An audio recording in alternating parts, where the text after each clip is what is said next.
সোনার তরী, পুরস্কার, ছুটি, ভরা ভাদর বা বৈষ্ণবের মতো বিখ্যাত গল্প, নাটক আর কবিতা যেখানে জন্ম নিয়েছিল রবীন্দ্রনাথের, সেই স্মৃতিবিজড়িত শাহজাদপুরে প্রধানমন্ত্রী শেখ হাসিনা।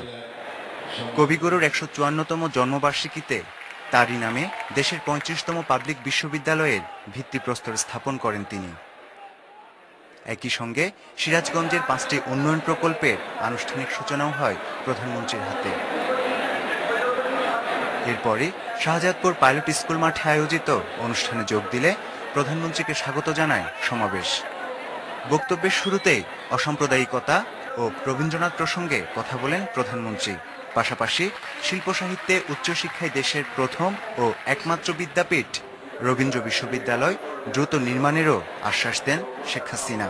আমাদের সমাজ বিজ্ঞান, আমাদের কৃষি বিজ্ঞান, জীব বিজ্ঞান, প্রযুক্তিবিদ্যা, স্নাতকোত্তর শিক্ষা, সব ধরনের সঙ্গীত, নাট্যকলা, সাহিত্য থেকে শুরু করে সব ধরনের শিক্ষাই কিন্তু এই বিশ্ববিদ্যালয়ে দেওয়া হবে।